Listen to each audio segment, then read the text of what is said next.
sesiapa pun kalau boleh tak nak kan, yelah rumah tangga kita rosak disebabkan orang ketiga. Dia mungkin janji dengan saya, dengan Allah. Saya buat keputusan, saya lebih baik berpisah lah daripada saya teruskan hidup dengan pengkhianatan dia. Hukumannya adalah denda tidak melebihi RM5,000 atau dipenjarakan selama tempoh tidak melebihi 3 tahun atau kedua-duanya sekali. Ni maksudnya sampai dah tahap bercerai dah.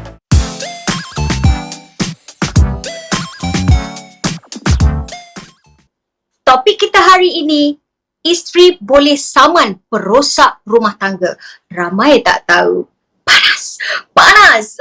Mana-mana isteri yang rumah tangganya sedang bergolak, adik campur tangan orang luar atau bercerai kerana angkara orang ketiga, anda kena tonton sampai habis Borak Bibir Merah. Kita tak nak lagi dah menangis, merintih. Kenapa dia ambil lagi aku? Kenapa? Tak nak macam tu Jadi buat apa nak menangis-menangis? Fight for your right, bak kata orang putih. Jadi kita asyik bercakap sampai lupa nak kenalkan diri bersama dengan saya. Assalamualaikum, saya Fia Iskandar ataupun Cik Piah Pokpek. Cik Piah kalau dah Pokpek tu dah tak ingat dah. Jadi untuk topik hari ini kita bersama dengan seorang wanita yang mana rumah tangganya hancur dek orang ketiga, itu Puan Nur, dan kita ada peguam syar'i dari Ketuan Muhammad Mubarak, iaitu Puan Nur Farhana Abdul Manaf. Assalamualaikum Puan Nur dan Puan Farhana. Waalaikumsalam. Khabar baik. Assalamualaikum. Alhamdulillah. Sehat ya? Okey Puan Nur, mungkin Puan Nur boleh kongsikan tak pengalaman rumah tangga Puan sendiri yang diganggu oleh orang ketiga ni? Okey, saya kena ringkas lah kan sebab cerita ni cerita lama. Saya berpisah tahun 2017. Dia bermula sebenarnya masa ex-husband dia nak sambung belajar. Masa dia nak sambung belajar tu, dia mengenali seorang perempuan ni, isteri orang, ya, sama-sama sambung belajar masa tu. Jadi boleh saya pendekkan cerita, mereka berkenalan dan mereka bercinta 6 tahun. Cuma kantoi tu selepas 3 tahun bercinta. Kantoi tu pula macam-macam cara lah. Contohnya si perempuan tu dia ada masalah rumah tangga dengan ex-husband dia pun dah bercerai dah. Tapi dia meluahkan perasaan, dia macam rapat lah dengan kononnya dengan ex-husband ni. Dia luahkan masalah rumah tangga dia dekat ex-husband. Lama-lama ex-husband kesian dekat dia. Tapi lama-lama tu kantoi. Bila kantoi ada, saya tengok gambar. Kantoi pula anak yang jumpa gambar tu, anak yang tengok dekat handphone ayah dia. Jadi sejak dari itulah berlakunya pergolakan rumah tangga. Tapi masa tu saya dah warning dah sebenarnya dekat perempuan tu. Saya kata jangan luah perasaan dekat suami orang, carilah perempuan. Saya kata carilah perempuan, kenapa nak luah kat suami kita? Kita ada masalah ke? Kita rasa suami kita sibuk pun kita tak cerita kat orang. Tapi perempuan tu dia cerita kat ex-husband cerita dekat saya. Dia kata dia selalu luah kat abang, suami dia sibuk. Dalam hati saya, apa hal pula kau nak luah kat laki aku? Kau luahlah dekat orang lain. Kita pun suami kita sibuk pun kita tak luah kat sesiapa. Jadi dua-dua ni suami orang dengan suami orang dengan bini orang ni bercinta.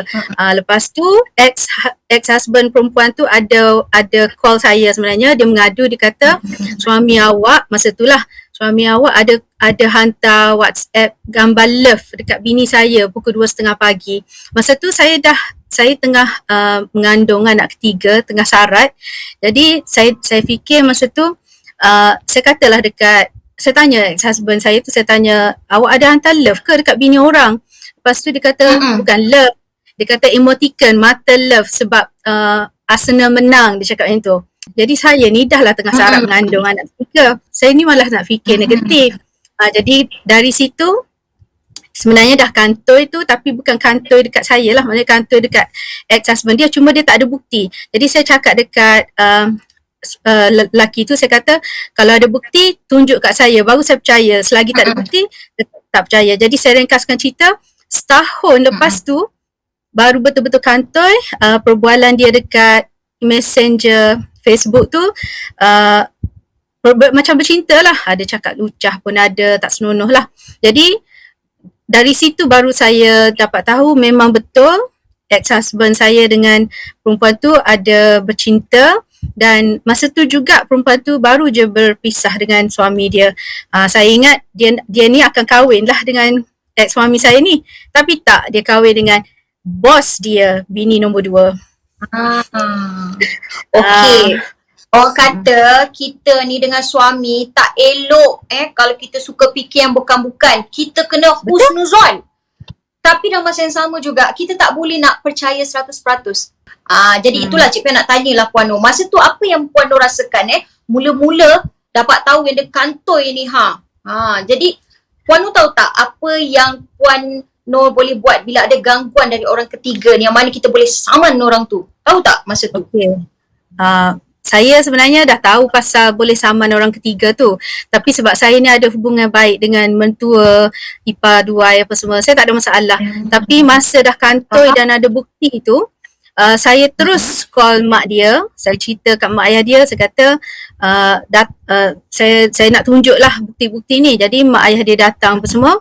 Mak ayah dia memang marah lah kat dia, dan saya bagi tahu dekat adik-beradik dia sebab sebelum ni saya dah syak. Cuma saya tak ada bukti. Sebab bila saya kata awak ni rapat dengan perempuan ni, dia kata kita orang kawan je. Jadi bila kita tak ada bukti, kita nak lebih-lebih nak bersangka buruk pun buat apa, buat penat je. Betul tak? Jadi bila dah ada bukti tu, hubungan baik saya dengan mentua cuba rapatkan balik. Dia cuba pisahkan perempuan ni dengan anak dia ni supaya baiki hubungan saya dengan dia. Jadi 3 tahun tau proses, maknanya dia bercinta 6 tahun, 3 tahun saya tak tahu. Selepas 3 tahun tu proses saya nak rapatkan hubungan dengan ex-husband tu berlaku. Tapi 3 tahun tu macam-macam berlaku sebab ex-husband saya tetap masih berhubung dengan perempuan tu. Sebab masa tu perempuan tu dah jadi janda. Jadi dia rasa, dia siap cakap dekat saya, habis tu kenapa Islam boleh ada poligami. Dia macam dia nak juga perempuan tu. Sedangkan kalau sebelum ni perempuan tu bini orang memang tak boleh lah. Tapi bila dah jadi janda ni seolah-olah macam okey tak apa, bini aku dah tahu, family aku pun dah tahu, dia teruskan juga. Jadi proses 3 tahun tu sangat perit lah untuk saya masa tu. Sia-sia saja, betul tak? Sia-sia lah. Sayang, betul tak? Betul. Tapi proses 3 tahun tu sebenarnya banyak. Saya juga diuji, tak tahulah ada orang nak percaya ke tak, tapi saya ni pernah muntah darah lah selepas saya ru'yah bacaan dengan Ustaz Tahfiz apa semua. Saya pernah muntah darah. Lepas tu Ustaz tu pun ada cakap sebenarnya ada orang hantar macam sihir pemisah lah. Sebab bila suami dengan kita dia macam panas. Dia rasa macam tak selesa. Tapi bila berjauhan kita boleh berhubung dengan baik. Tapi bila kat rumah dia macam tak ada hubungan kemanisan tu. Sebab bila dia dah ada orang ketiga ni, tak payah cakap lah, memang akan berubah lah perangai suami tu. Tak payah kata suami adil ke apa, tak. Dia memang akan berlaku kurang komunikasi, kurang perhatian. Dan kita sendiri boleh rasa tau kasih sayang tu tak sama macam mula-mula dulu. Macam tu. Jadi nak tanya soalan untuk Puan Farhana. Saya difahamkan orang ketiga tu tak terhad pada skandal suami. Jadi rasanya ramai yang mungkin tak tahu pasal perkara yang kita bincangkan ni. Jadi mungkin boleh Puan Farhana terangkan dengan jelas lagi maksud enactment yang berkaitan dan hukumnya pasal orang ketiga ni. Okey. Terima kasih Cik Pia. Okey, bismillahirrahmanirrahim. Okey. Betul Cik Pia cakap tu. Memang orang ketiga ni tak terhad kepada skandal suami sahaja. Sebab kita boleh consider orang ketiga ni adalah orang yang rapat dengan kita. Okey, orang yang rapat, kaum kerabat, family lah, keluarga. Contohnya macam ibu bapa mertua, ipar duai, sepupu, biras dan seumpama dengannya lah. Selain tu jiran tetangga juga adalah orang antara yang dekat dengan kita lah. Dan juga rakan si suami atau si isteri lah. Termasuklah rakan karib si suami isteri, rakan sepejabat, rakan sekolah, rakan se-universiti dan seumpamalah yang sama dengan maksud yang saya nyatakan tu lah. Okey, jadi selain tu juga saya nak jelaskan kat sini, skandal kalau kita dengar skandal tu kita akan fikir skandal tu seorang perempuan. Skandal suami adalah seorang perempuan. Saya ada satu kes which is klien saya perempuan mengadu kat saya bahawa suami dia ada skandal. Bila saya tanya skandal, perempuan ke? Dia kata bukan, lelaki. Okay. Ya, memang lelaki. And dia bagi kat saya, terkejut kan? So memang pada hakikatnya memang ada skandal tu lelaki. And then ini apa yang kita faham, itulah apa yang kita faham tentang orang ketiga. Okey, jadi apa yang didefinisikan orang ketiga ni di bawah peruntukan undang-undang. Okey, secara jelasnya orang ketiga di bawah peruntukan akta atau enactment jenayah kesalahan jenayah syariah di negeri-negeri yang berkaitan. Okey, kalau kita tengok dalam akta tu di bahagian 5 Roman iaitu kesalahan pelbagai. Okey, kesalahan pelbagai. Saya ambil contoh untuk 3 negeri lah. Wilayah Persekutuan, KL, Labuan atau Putrajaya, and then Selangor dan juga Pahang. Saya ambil contoh 3 negeri Okey, saya boleh nyatakan kat sini ada 3 jenis kesalahan yang mana kita boleh saman orang ketiga. Okey, yang kesalahan pertama, kesalahan di bawah Seksyen 37 di Akta Kesalahan Jenayah Wilayah 1997, Seksyen 33 Enactment Jenayah Syariah Selangor 1995 dan Seksyen 5 Enactment Kesalahan Jenayah Syariah Pahang 2013 lah. Okey, iaitu kesalahannya adalah menghalang pasangan yang sudah bernikah daripada hidup sebagai suami isteri. Dan jika disabitkan kesalahannya tu, hukumannya ni apa? Hukumannya kalau di wilayah persekutuan, denda tidak melebihi RM2,000 atau dipenjarakan selama tempoh tidak melebihi 1 tahun atau kedua-duanya sekali. Okey, untuk kesalahan di bawah jenayah syariah negeri Selangor dan Pahang, kedua-duanya hukuman denda tidak melebihi RM3,000. RM3,000 ataupun dipenjarakan tidak melebihi tempoh 2 tahun ataupun kedua-duanya sekali. Okey, kesalahan yang kedua, apa yang didefinisikan sebagai orang ketiga ni, jenis kesalahan adalah menghasut suami atau isteri supaya bercerai. Ni dah sampai peringkat bercerai dah ni. Atau mengabaikan kewajipan. Untuk ketiga-tiga seksyen di bawah tiga negeri ni adalah Seksyen 38 di negeri wilayah persekutuan, Seksyen 34 di negeri Selangor dan Seksyen 46 di negeri Pahang. Okay, so apa dia cakap? Kita kena proofkan. Maksudnya pihak pendakwaan kena proofkan orang ketiga ni telah menghasut. Ada 3 elemen. Pertama menghasut, kedua memaksa ataupun memujuk. Okay, maksudnya memujuk mana-mana orang perempuan ni lah supaya bercerai atau mengabaikan kewajipan dia dan tanggungjawabnya sebagai suami atau isteri. Jadi kalau sabit kesalahan ni, untuk ketiga-tiga negeri, hukumannya adalah denda tidak melebihi RM5,000 atau dipenjarakan selama tempoh tidak melebihi 3 tahun atau kedua-duanya sekali. Ni maksudnya sampai dah tahap bercerai dah. Tadi tak bercerai, tadi masih teruskan lagi perkahwinan, ni dah sampai tahap bercerai. Saya hari ni saya hanya jelaskan berkaitan dengan in favor of si isteri lah. Kalau suami ada lagi kesalahan yang lain. Okay. And then kalau kata tadi saya dah nyatakan daripada segi hukum, daripada segi undang-undang di bawah enactment atau Akta Kesalahan Jenayah Syariah. Yang ni saya takrifkan, daripada segi hukum syarak. Okey, orang ketiga ni boleh dimaksudkan sebagai perosak hubungan rumah tangga lah. Yakni dia telah memutuskan hubungan silaturahim di antara suami dan isteri. Apa hukum dia? Hukum dia haram. Okey, sebab kenapa? Dalam Quran sendiri, dalam surah Muhammad 20, ayat 22-23 dinyatakan bahawa Allah melaknat, dan melarang satu bentuk kerosakan terhadap satu perhubungan tu. Kalau secara khususnya kita boleh katakan hubungan silaturahim di antara suami dan isteri. Maksudnya Allah laknat, Allah larang orang ketiga ni untuk rosakkan hubungan suami isteri ni. And then banyak lagi hadis-hadis pun mengatakan bahawa tidak masuk syurga orang yang memutuskan silaturahim. And then Kira macam ada satu lagi riwayat hadis Abu Daud, Abu Hurairah radhiyallahu anhu berkata, Rasulullah sallallahu alaihi wasallam bersabda, dia kata, siapa yang menipu dan merosakkan hubungan seorang hamba sahih dari tuannya, maka ianya bukanlah dari golongan kami. Dan siapa yang merosakkan hubungan seorang wanita dari suaminya, maka ianya juga bukan golongan kami.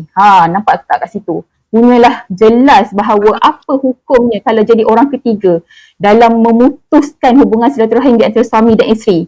Hukum dia, para ulama sepakat kata haram dan akan dihitung sebagai dosa yang besar. Kat sinilah saya dah terangkan apa untuk orang ketiga yang kita faham daripada segi undang-undang dan daripada segi hukum syarak. Harap penjelasan ni clear. Dan harap lepas ni kuranglah orang ketiga ganggu rumah tangga orang lain. Kan kena saman tak pasal-pasal. Okey, kita nak tanya, kalau diberikan denda ataupun hukuman ni Puan Farhana, adakah kita akan bagi hanya pada orang ketiga sahaja pun kedua-duanya sekali sebab dua-dua menggatal? Itu yang kita nak tahu tu. Macam mana?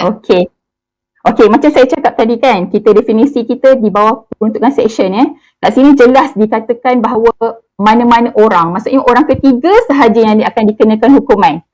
Maknanya kalau suami tu tak kena lah, tak kena denda lah.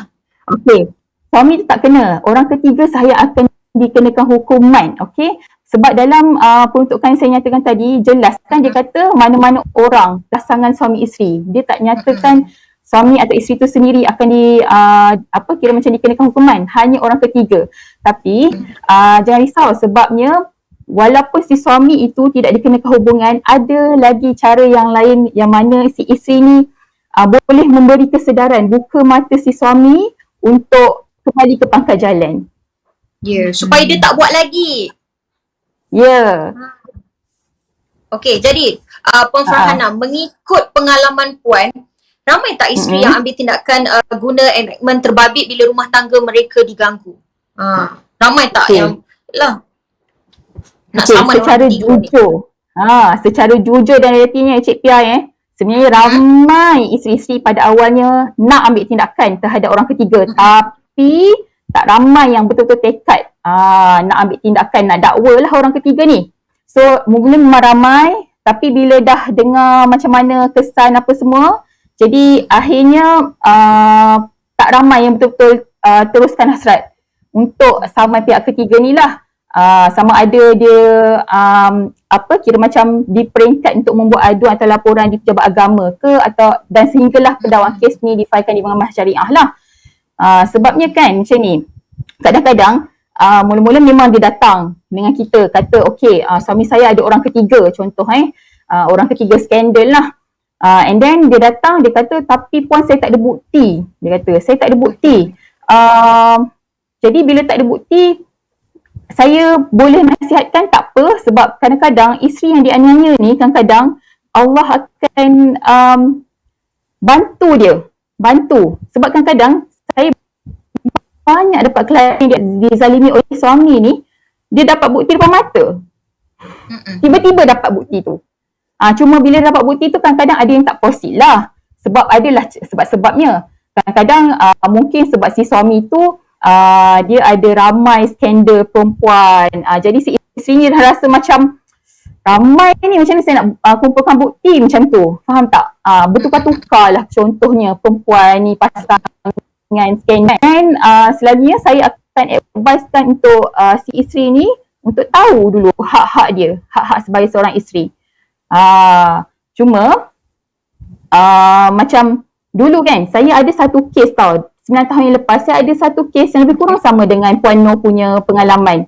Sama, tapi kes ni lagi dahsyat. Pada awalnya memang si isteri ni, dia memang suspek si suami dia ada hubungan. Okay? Sebab kerap kali pergi bercuti luar negara. Okey, kerap kali tak ada meeting. Okay. Yes, tak bawa bini dia kan, mestilah of course tak bawa bini dia. So nak jadikan cerita, dia dapat itulah pasal kan.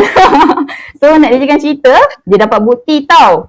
Tiba-tiba suami dia masa dekat rumah, dia nampak hard disk suami. Okay, dan dia buka hard disk tu dan macam-macam dalam tu. Ada gambar dengan macam-macam perempuan.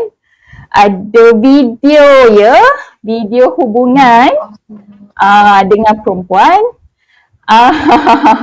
Dan macam-macam bukti. Lepas tu timbullah lagi macam-macam bukti. Dapat tahu pula si suami tu kena tangkap halwat dekat negeri satu, dekat negeri satu negeri yang lain, satu lagi negeri yang lain, dua negeri yang berbeza. Tangkap halwat dengan orang yang sama, which is perempuan tu pula adalah isi orang. Sama dengan pengalaman penuh. Ya. Isi orang ya. So memang saya Macam mana lelaki dia boleh lepaskan dia? Kan kau cuti. Mula-mula tu kira husnuzon lah macam Cik Piah cakap. Husnuzon lah. Husnuzon dulu. Husnuzon dulu. Okay. So bila dia dapat bukti ni, kita adalah advice si isteri ni. Tapi si isteri ni dia kata dia dah tak bersabar, dia nak teruskan dengan perceraian je. Dia dah tak kisah dah. And then bila kita advice untuk saman orang ketiga, dia cakap dia tak nak. Sama juga alasan dengan Puan Noh, sebab dia sangat baik dan sangat rapat dengan family suami. Mertua, ipar dua semua dia rapat. Jadi dia tak nak macam kalau kata dia saman orang ketiga ni, as if macam mengaibkan lah. Okay, menjatuhkan maruah lah. So jadinya dia pun just gunakan bukti-bukti tu untuk dapatkan perceraian dia sahaja, dan dia tak saman pun orang ketiga. Ni antara sebab-sebab yang menjadi punca pihak si isteri ni tak filekan saman terhadap pihak ketiga ni, orang ketiga. Okey, jadi Puan Noh nak tanya, selain orang ketiga tu, ada tak orang lain yang masuk campur rumah tangga Puan Noh? Contoh ibu bapa mertua ke, ipar duai ke? Ada tak Puan Noh? Memang ada lah, sebab ipar dua saya rapat juga dengan saya. Mak mentua, ayah mentua pun tahu anak dia yang buat salah, bukan saya yang buat salah. Jadi mereka cuba nak rapatkan balik, tapi saya yang dah 3 tahun cuba rapatkan balik, bagi peluang. Sampai satu tahap tu saya bagi syarat lah. Okey lah, ada adik ipar saya cadang, dia kata pergi umrah lah, mungkin balik umrah di Insaf ke. So saya pun pergi umrah dengan dia. Ni cerita sedih jugalah. Kiranya dalam banyak cerita tu, lepas saya balik umrah, dia dah berjanji dah dekat Mekah Madinah, kata nak berubah, tak akan jumpa perempuan ni apa semua. Balik tu saya pregnant. Jadi balik tu saya pregnant 8 minggu masa tu. Dia kata dia tak bersedia. Dia suruh saya gugurkan anak keempat tu. Jadi saya pun saya terkejut lah. Saya ingatkan Allah ni nak rapatkan balik bila saya pregnant kan. Tapi rupanya dia tak boleh terima. Dia kata dia tak bersedia lagi, ekonomi dia tak stabil. Dia nak habiskan belajar dulu apa semua. Rupa-rupanya Tuhan tunjuk, betul bak kata Puan Farhana tadi, Tuhan nak tunjuk tu, Tuhan tunjuk depan mata je. Sebab saya pun berdoa dekat Mekah tu, saya kata kalau dia buat perangai lagi tunjuklah, sebab saya akan buat keputusan. Kiranya last kat Mekah tu saya akan bagi peluang terakhir dah kat dia. Jadi bila balik tu dia jumpa lagi perempuan tu, dia kantoi lagi. Saya stres sangat, tak payah pergi gugurkan kat mana-mana klinik pun. Dia siap bawa saya pergi jumpa doktor untuk gugurkan.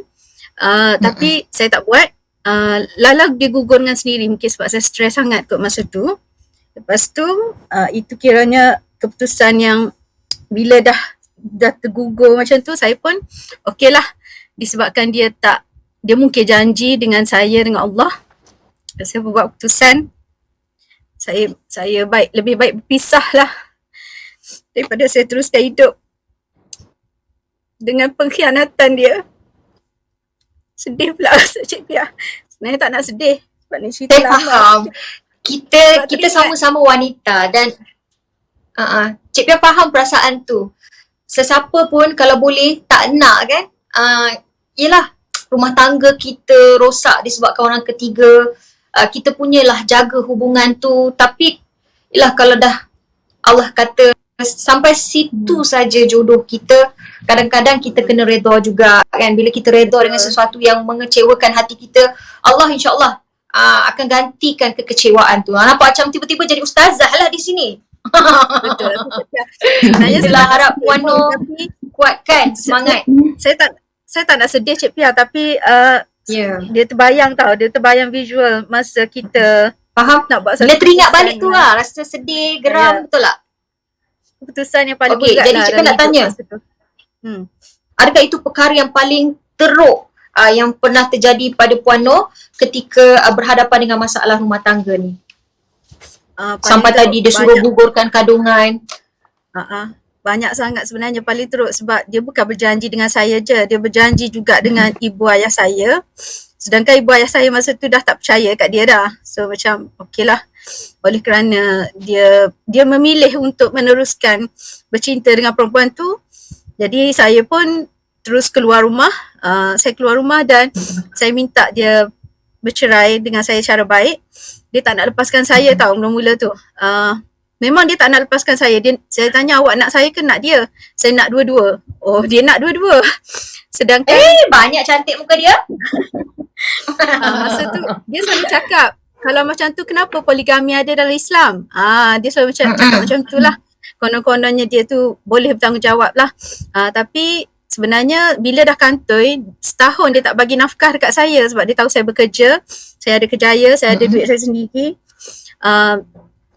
Bila setahun dia tak bagi nafkah tu, saya pun nak buat alasan macam mana. Saya cuba dapatkan nasihat daripada peguam juga. Kawan-kawan saya ramai juga peguam. Jadi kawan saya kata antara tuntutan untuk cerai tu boleh lah. Maknanya dia tak bagi nafkah, dia abaikan kita dari segi zahir pun ia juga, batin pun ia juga. Dia tak tidur bersama 6 bulan, 8 bulan. Dia tidur kat luar ataupun kadang-kadang dia tak balik. Dia sewa bilik. Dia kata dia ada sewa bilik dekat dengan pejabat. Saya rasa itulah antara pengkhianatan yang kita tak nampak. Tak semualah Allah tunjuk kan. Tapi gambar, video tu memang dah banyak lah membuktikan dia tu curang. Jadi daripada situ saya buat keputusan bercerai tu lebih baik lah. Buat apa saya hidup dengan pengkhianatan suami macam ni, tak bertanggungjawab dan sebagainya. Itu dia Cik Pia. Memang panas topik hari ini dan itulah kalau kita nak sambung borak ni memang tak cukup ni 1 jam ni. Siri ni akan bersambung. Jadi kalau nak tahu apa lagi tentang topik kita pada hari ini, apa yang patut anda buat kalau ada orang kacau suami kita kan, nak buat apa? Nanti Puan Farhana akan kongsikan dan kita nak dengarkan lagi lah pengalaman dari Puan Noh kan. Jadi saksikan Borak Bibir Merah untuk topik minggu depan sama, isteri boleh saman perosak rumah tangga. Mai tak tahu.